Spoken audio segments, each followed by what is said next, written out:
বন্ধু-বান্ধৱীসকল আজিৰ এই ভিডিঅ' আপোনালোকৰ বাবে অতিকৈ গুৰুত্বপূৰ্ণ হ'ব সেইকাৰণে আপোনালোকে স্কিপ নকৰাকৈ শেষলৈকে চাব এই ভিডিঅ'ত মই আপোনালোকক দেখুৱাম যদি আপোনালোকে চৰকাৰী টয়লেট অনলাইন বা অফলাইন আবেদন কৰিছে তেন্তে আপোনাৰ বাবে আহিছে কেইটামান গুৰুত্বপূৰ্ণ আপডেট আপুনি যদি এতিয়ালৈকে পইচা লাভ কৰা নাই তেন্তে আপোনাৰ বাবে আহিছে সুখবৰ আপুনি এতিয়া বৰ্তমান আপোনাৰ একাউণ্টত চেক কৰিব পাৰিব যে আপোনাৰ পইচা কেতিয়া সোমাব লগতে আপুনি PFMS ট্ৰাক কৰিব পাৰিব ইয়াৰ লগতে আপোনাৰ একাউণ্টত পইচা কেতিয়া সোমাব আৰু আপোনাৰ একাউণ্টত কিবা প্ৰব্লেম আছে নেকি আপোনালোকে কেনেকৈ চেক কৰিব পাৰিব মই এই ভিডিঅ'ত আপোনালোকক এই তিনিটা নতুন আপডেট দেখুৱাই দিম সেইকাৰণে আপোনালোকে স্কিপ নকৰাকৈ ভিডিঅ'টো সম্পূৰ্ণ চাব যাতে এই ভিডিঅ' চাই আপুনি কমপ্লিট কথাখিনি বুজিব পাৰে জানিব পাৰে সো ফ্ৰেন্ডছ আজিৰ মোৰ ভিডিঅ'টো আৰম্ভ কৰিছো যদি ভিডিঅ'টো ভাল লাগে তেনেহলে চেনেলটো সাবস্ক্ৰাইব কৰিব প্ৰথম ভিডিঅ' ডেসক্ৰিপচনত এটা লিংক দিছো সেই লিংকত ক্লিক কৰি আপুনি ডাইৰেক্ট এইটো পেজলৈ আহিব পাৰিব অহাৰ পাছত আপোনাৰ সন্মুখত তেনেকুৱা ইন্টাৰফেস আহিব এই আপডেটটো হল যিসকলে SBMC পাছটো এপ্লাই কৰিছিল ইয়াত আপোনালোকে নিশ্চয় দেখিবলৈ পাইছে স্বচ্ছ ভাৰত মিছন গ্ৰামীণ পাছটো ইয়াত আপোনালোকে নিশ্চয় দেখিবলৈ পাইছে SBMC পাছটো যিসকলে এপ্লাই কৰিছিল সেইসকলৰ বাবে এই নতুন আপডেটটো তাৰ পাছত আপুনি চাব পাৰিব এতিয়া প্ৰথম আপোনালোকে লগইন কৰিব লাগিব লগইন কৰাৰ বাবে আপোনালোকে যেতিয়া টয়লেটখন এপ্লাই কৰিছিল সেই সময়ত আপোনাৰ যেটো ৰেজিষ্টাৰ মোবাইল নম্বৰ আছিল সেই মোবাইল নম্বৰটো আপুনি ইয়াত এন্টাৰ কৰিব তাৰ পাছত আপুনি গেট OTP-ত ক্লিক কৰিব ইয়াৰ পাছত আপোনাৰ এই মোবাইল নম্বৰত এটা OTP আহিব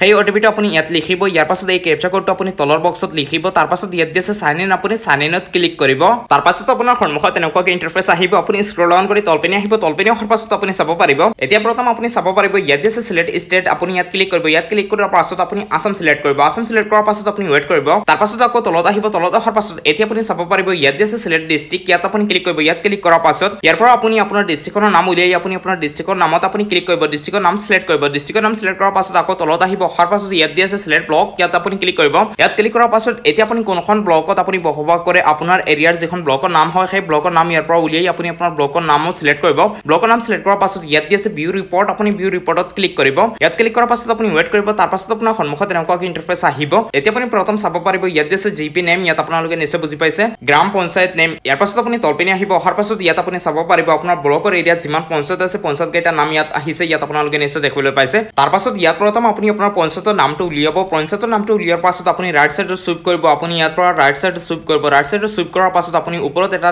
ডেট চেক কৰিব ইয়াত আপুনি চাব পাৰিব কৰাৰ পাছত ইয়াত আপুনি চাব পাৰিব ইয়াত ইয়াৰ্স দি আছে ইয়াত আপোনালোকে 2014 পৰা 2023 লৈকে পাব ইয়াত আপোনালোকে নিশ্চয় দেখিবলৈ পাইছে সেইকাৰণে ইয়াত প্ৰথম আপুনি ইয়াৰ্সটো চেক কৰিব আপুনি বছৰটো প্ৰথম চেক কৰিব বছৰ চেক নকৰাকৈ আপুনি যদি ইয়াত ক্লিক কৰে তেন্তে 2015 16 17 18 বছৰৰ আপুনি লিষ্ট চেক কৰি লব সেইকাৰণে আপোনালোকে প্ৰথম ইয়াত আপুনি ইয়াৰ্সটো চেক কৰিব তাৰ পাছত আপুনি ৰাইট সাইডত সুইপ কৰাৰ পাছত আপুনি চাব পাৰিব একেবাৰে শেষত অপচন এটা দি আছে ইয়াত আপোনালোকে নিশ্চয় দেখিবলৈ পাইছে HS কভাৰেজ ইন LOB দি আছে ইয়াত আপোনালোকে নিশ্চয় দেখিবলৈ পাইছে তাৰ পাছত আপুনি তলত আপুনি চাব পাৰিব ইয়াত ব্লু কালাৰত কেইটা নাম্বাৰ দি আছে নাম্বাৰ কেইটাত আপুনি ক্লিক কৰিব নাম্বাৰ কেইটাত ক্লিক কৰাৰ পাছত আপুনি ওয়েট কৰিব অলপ লোডিং হ'ব তাৰ পাছত আপোনাৰ সন্মুখত এনেকুৱা ইন্টাৰফেস আহিব আপুনি স্ক্ৰল ডাউন কৰি তলপিনে আহিব তলপিনে অহাৰ পাছত এতিয়া আপুনি চাব পাৰিব ইয়াত আহিছে জিপি নেম ইয়াত পঞ্চায়ত নাম আহিছে তাৰ পাছত আহিছে ভিলেজ নেম গাঁৱৰ নাম ইয়াত আহিছে ইয়াৰ পাছত আপোনাৰ হেবিচন নাম ইয়াত আহিব তাৰ পাছত আপোনাৰ ফেমিলি আইডি ইয়াত আহিব ফেমিলি আইডি ইয়াত মোবাইল নম্বৰ আহিছে বা এপ্লিকেশন নাম্বাৰ আহিব ইয়াত আপোনাৰ তাৰ পাছত আহিছে ফেমিলি হেড নেম ইয়াত আপোনাৰ নাম থাকিব তাৰ পাছত ইয়াত আহিছে ফাদাৰ হাজবেণ্ড নেম ইয়াত আপোনাৰ দেউতাৰ নাম থাকিব মহিলা এপ্লাই কৰিলে হাজবেণ্ডৰ নাম ইয়াত থাকিব তাৰ পাছত আপুনি ৰাইট সাইডত সুইপ কৰিব ৰাইট সাইডত সুইপ কৰাৰ পাছত এতিয়া আপুনি চাব পাৰিব ইয়াত আহিছে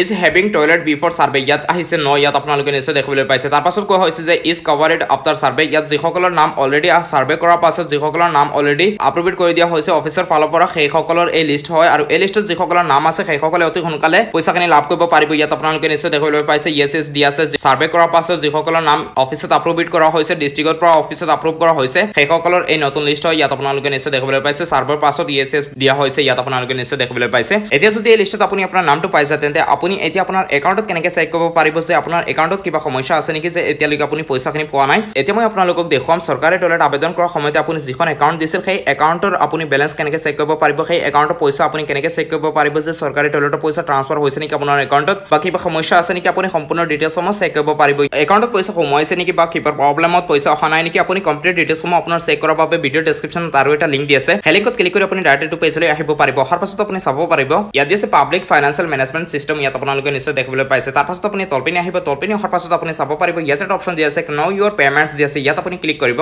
ইয়াত ক্লিক কৰাৰ পাছত আপুনি ওয়েট কৰিব অলপ লোডিং হ'ব তাৰ পাছত আপোনাৰ সন্মুখত এনেকুৱা ইন্টাৰফেস আহিব এতিয়া আপুনি প্ৰথম চাব পাৰিব ইয়াত দিছে বেংক ইয়াত প্ৰথম আপুনি যিখন একাউণ্ট দিছিল আপোনাৰ যিখন বেংক একাউণ্ট দিছিল সেই বেংক একাউণ্টৰ নাম ইয়াত প্ৰথম আপুনি লিখিব তাৰ পাছত দি আছে ইন্টাৰ একাউণ্ট নম্বৰ ইয়াত আপুনি একাউণ্ট নম্বৰটো লিখিব আপোনাৰ যিটো একাউণ্ট নম্বৰ দিছিল তাৰ পাছত দি আছে ইন্টাৰ কনফাৰ্ম একাউণ্ট নম্বৰ আপুনি আকৌ এই একাউণ্ট নম্বৰটো আপোনাৰ ইয়াত লিখিব তাৰ পাছত ইয়াত যিটো কোড দি আছে এই কোডটো আপুনি সেম টু সেম তলৰ বক্সত লিখিব তাৰ পাছত আপুনি তলত আহিব অহাৰ পাছত আপুনি চাব পাৰিব ইয়াত দি আছে send OTP on register mobile number দি আছে আপোনাৰ মোবাইল নম্বৰটো প্ৰথম আপোনাৰ একাউণ্টৰ সৈতে ৰেজিষ্টাৰ থাকিব লাগিব আৰু ইয়াৰ লগতে আপোনাৰ আধাৰ কাৰ্ডৰ সৈতে আপোনাৰ বেংক একাউণ্ট লিংক থাকিব লাগিব তাৰ পাছত আপুনি চেক কৰিব পাৰিব ইয়াত ক্লিক কৰাৰ পাছত আপোনাৰ বেংক একাউণ্টৰ সৈতে যদি আধাৰ আধাৰ কাৰ্ড আৰু মোবাইল নম্বৰ লিংক থাকে তেন্তে আপোনাৰ মোবাইল ফোনত এটা অটিপি আহিব আৰু তলত এটা বক্স আহিব আৰু সেই বক্সত আপুনি অটিপিটো এন্টাৰ কৰি আপুনি সাবমিটত যেতিয়া ক্লিক কৰিব সেই সময়ত আপোনাৰ বেংক একাউণ্টৰ কমপ্লিট ডিটেইলছসমূহ আপুনি চেক কৰিব পাৰিব যে এছবিএমজি চৰকাৰী টয়লেট আবেদন কৰাৰ পাছত আপোনাৰ একাউণ্টত পইচা সোমাইছে নেকি বা একাউণ্টত কিবা কাৰণত আপুনি পইচাখিনি পোৱা নাই নেকি এতিয়া কমপ্লিট ডিটেইলছসমূহ আপোনালোকে চেক কৰিব পাৰিব সো ফ্ৰেণ্ডছ আজি দিবলগীয়া ইনফৰমেশ্যন এইখিনি আছিল আৰু বহুকেইটা আপডেট আছে এইটো ভিডিঅ' বেছি দীঘল হোৱাৰ কাৰণে মই এইটো ভিডিঅ' ইয়াত সমাপ্ত কৰিছো যদি আপোনালোকক এইটো ভিডিঅ' ইনফৰমেটিভ লাগে তেন্তে আপোনালোকে চেনেলটো সাবস্ক্ৰাইব কৰিব আৰু কমেণ্টত জনাব যাতে মই নেক্সট ভিডিঅ'ত আপোনালোকক আৰু আপডেট দেখুৱাব পাৰো সো ফ্ৰেণ্ডছ আজিৰ এইটো ভিডিঅ'ত এইখিনি আছিল আশা কৰিছো আপোনালোকে নিশ্চয় বুজি পাইছে যদি ভিডিঅ'টো ভাল লাগে তেনহলে চেনেলটো সাবস্ক্ৰাইব কৰিব